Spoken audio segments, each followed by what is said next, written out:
Sveiki, šiandien norim Jums pristatyti Kyudo. Kyudo japonų kalba reiškia lanko kelias. Tai yra tradicinis japoniškas šaudymas iš lanko, kuris gali būti praktikuojamas ir kaip kovos menas, ir kaip varžybose gali būti naudojamas ir meditaciniais tikslais.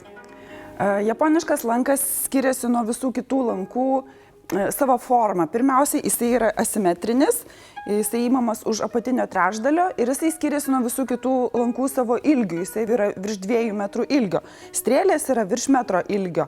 Tai yra parenkama pagal lankininko ūgį. Pirmosios žinios apie tokio tipo lankus yra dar nuo Jajoi periodo, tai yra prieš Kristaus gimimą. Piešiniai buvo rasti, kad šis lankas yra naudojamas Japonijoje medžioklėje. Ir šiuo lanku japonai medžiojo praktiškai visą laiką, kol susirado kitų medžioklės įrankių.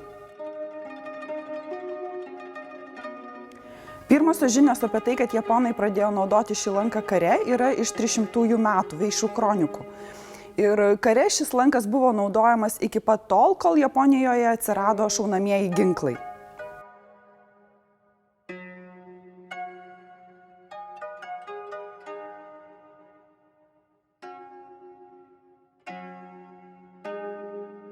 XVII–XIX amžiuje, taikos periodu, šis lankas buvo pradėtas naudoti ceremoniniais tikslais ir kaip varžybose. Ir maždaug tuo periodu Kyujitsu, kaip jisai buvo vadinamas, karinis šaudymas iš lanko, virto į Kyudo, tai yra lanko kelią.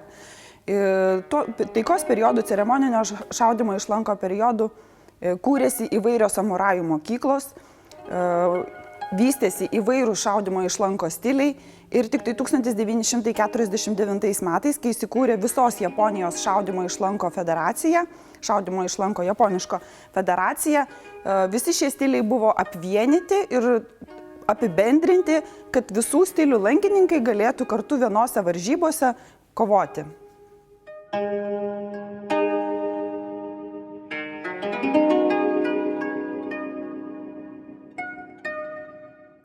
2009 metais į Lietuvą atvyko vieni geriausių mokytojų Europoje, Felix Hofsensei ir Kornelija Braun Hofsensei. Jie suorganizavo pažintinį mokomąjį Kyudo seminarą Lietuvoje pirmą kartą ir nuo šito seminaro ir prasidėjo Kyudo Lietuvoje. Šaudymo būdas arba šaudymo technika Kyudo yra griežtai reglamentuota. Jeigu sportiniam šaudyme iš lanko tikslas yra pataikyti į centrą, o būdas, kaip tu tą padarysi, tai yra tavo individualus pasirinkimas, tai Kyudo šaudymo būdas yra griežtai reglamentuotas. Yra aprašyti 8 žingsniai, kuriuos tu privalai atlikti ir geriausiai, kai tu juos atlieki natūraliai, paprastai, be jokių pridėtinių judesių, taip kaip jie yra aprašyti. Kuo skiriasi nuo sportinio šaudymo iš lanko Kyudo? Pirmiausiai tuo, kad lankas yra keliamas virš galvos prieš pradedant jį tempti ir tada tempiamas į abi pusės vienodai. Labai svarbu yra balansas kairės ir dešinės, kad nebūtų vien tik tai tempimo arba vien tik tai stumimo. Kuo dar skiriasi Kyudo? Jeigu sportiniam šaudyme iš lanko tu dažniausiai templę laikai pirštais, tai Kyudo tu templę laikai specialiu grioveliu, kuris yra ant pirštinės. Tu nelaikai templės pirštais. Ir paleidimas įvyksta, sportiniam šaudyme iš lanko tu pats nusprendi, kada paleisti strėlę. O Kyudo tu to negali nuspręsti, tu tiesiog stovi pilnai išsitempęs ir kai tavo visas išsitempimas yra pilnas ir visi judesiai yra atliekami iki galo, įvyksta natūralus templės išslydimas iš to griovelio. Japoniškas lankas yra maždaug 2,20 m ilgio ir jisai gali būti ilgesnis arba trumpesnis šiek tiek pagal lankininko ūgį. Jisai įmamas už apatinio trečdalio, jisai yra asimetrinis. Ir žmonėms dažnai kyla klausimas, kodėl taip yra. Tikslaus atsakymo į šį klausimą nėra, bet yra įvairių versijų. Viena, kad lankas yra gaminamas iš bambuko ir bambukas apačioje visada yra storesnis negu kad viršuje. Ir tam, kad turėti vienodą jėgą, už tai jisai įmamas už apatinio trečdalio. Antra versija yra, kad tai buvo patogiau žvejyboje, tai buvo patogiau šaudyti iš lanko jojant, ir tai buvo patogiau šaudyti iš lanko kare, kada kariai lankininkai pritūpdavo. Lietuvoje Kijudo atsirado 2009 metais kelių entuziastų dėka ir šiandien mes jau turime apie 20 lankininkų, kurie laiko egzaminus danams, aukštesniems laipsniams gauti, taip pat dalyvauja varžybose Europos pasaulio čempionatuose.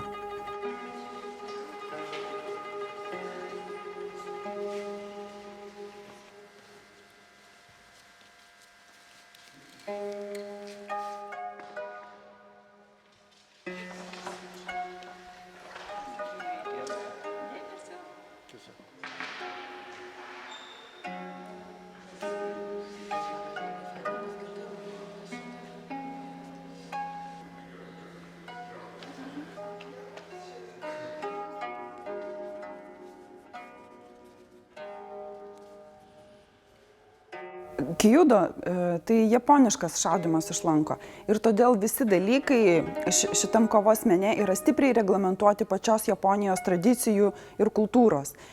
Apranga, inventorius, elgesys salėje. Ta prasme, viskas turi atitikti Japonijos kultūros standartą, Japonijos etiketą. Prieš kiekvieną renginį darome aukščiausią daną turintis žmogus tame renginyje atlieka taip vadinamą atidarymo šūvį, javataši. Prieš renginį visi sportininkai išsirikiuoja į vieną liniją, po to vyksta burtų traukimas. Tai yra sudaroma eilė šaudymo, po kurio stos į grupę po 5 arba po 3 ir po to vyksta atidarymo šūvis, javataši. Atidarymo šūvį dažniausiai atlieka aukščiausią daną tame renginyje turintis sportininkas.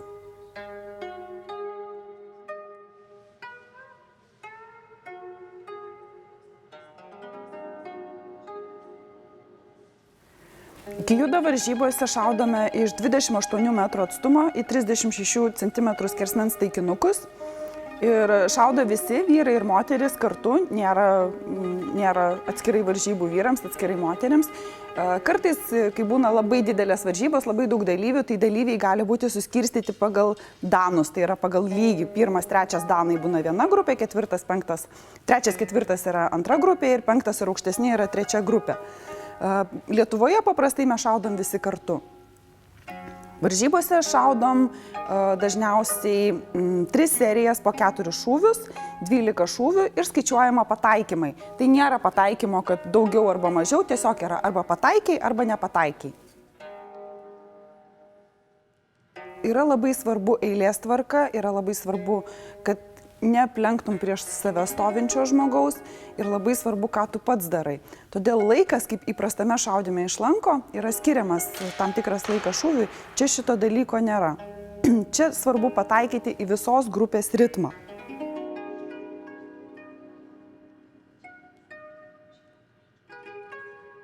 Varžybų metu mes turime po 4 strėlės ir dažniausiai tik tai tos 4 strėlės ir lemia, ar tu pateksi į finalinį etapą ar ne. Jeigu tu pataikai visas 4 strėlės iš 4, tu patenki į antrą etapą, kuriame jau būna išaiškinamas nugalėtojas.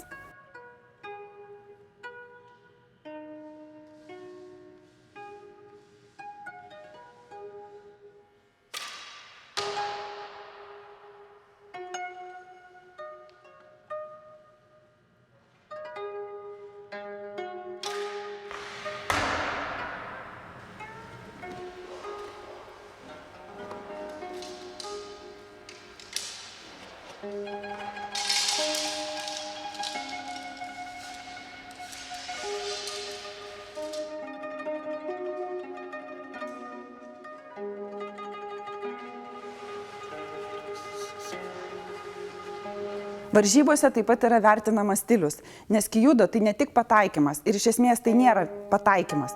Kijudo tai yra atlikimas. Svarbiausia čia yra, kaip tu atlieki šūvį. Ir stiliaus prizas yra įteikiamas tam, kuris teisingiausiai atlieka šūvį.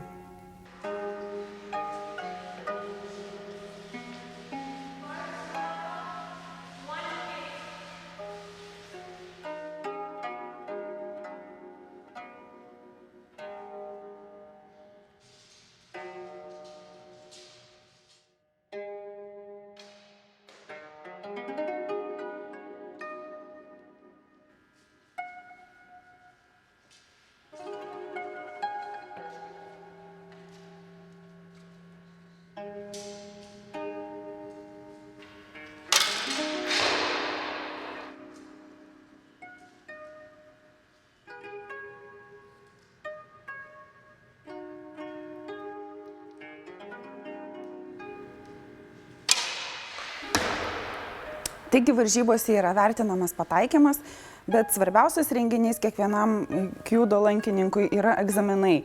Egzaminų metu yra vertinamas tavo stilius, tavo forma, tavo šaudimo būdas, nes tik tai yra svarbiausia kyjudo.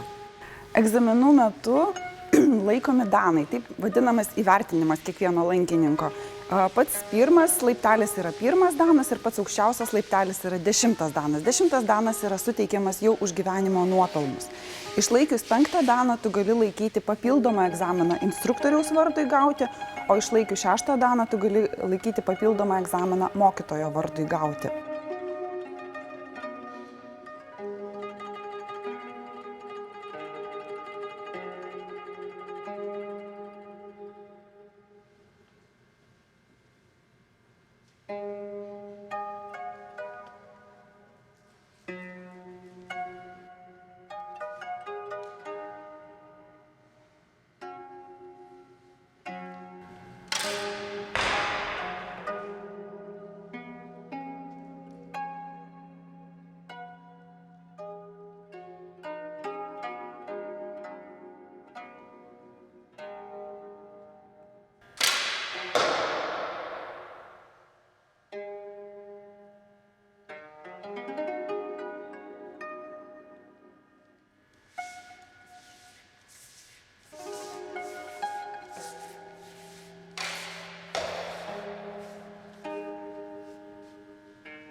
Kyjudo Europoje renkasi tie žmonės, kuriems patinka arba japonų kultūra, japonų tradicijos, japonų taisyklių sukūrimas ir paskui tų taisyklių laikymasis. Patinka žmonėms, kurie labiau susikoncentravę į savęs tobulinimą, o ne kad priešo nugalėjimą. Nes čia svarbiausia yra, kaip tu atlieki šūvį ir čia tu kovoji tik taip pat su savim. Kitose japonų kovos menuose jie yra dvikoviniai ir tu turi nugalėti priešą. Sportinėme šaudime iš lanko tu turi pataikyti į centrą tam, kad tu nugalėtum savo konkurentą varžybinę. O čia tu turi įsiklausyti į save, išmokti savo kūną valdyti taip, atlikti judesius taip, kaip tai yra aprašyta, kaip tai yra nurodyta.